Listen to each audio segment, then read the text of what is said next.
पाठ 8 लाल पीली हरी बत्तियां। कहानी। दशहरे की छुट्टियां हुई। नमन अपने चाचा जी के घर दिल्ली गया। नमन को देखकर चाचा जी बहुत खुश हुए।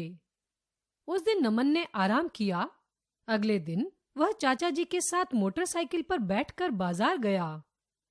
वहां बहुत भीड़ थी। चारों ओर कारें, बसें, साइकिलें और रिक्शे आदि वाहन चल रहे थे।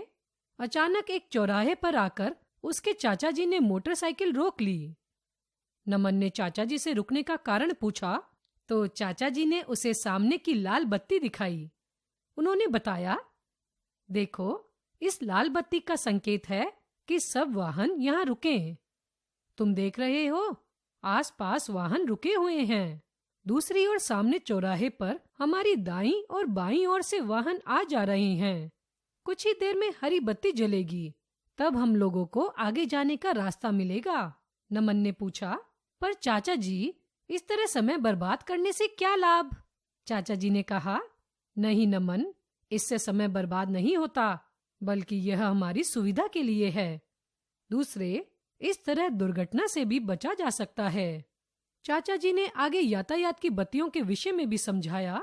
उन्होंने बताया, लाल बत्ती का अर्थ होता है रुकना, पीली बत्ती का अर्थ होता है तैयार रहना और हरी बत्ती का अर्थ होता है जाना। नमन कुछ समझ न सका। वह बोला, चाचा जी, हमारे गांव में तो इस तरह की लाल और हरी बत्ती नहीं है। लोग अपने वाहन से बिना कहीं रुके चले जाते हैं। चाचा जी ने समझाया, नमन, हमारा गांव छोटा है, वहां इतनी भीड़ नहीं होती।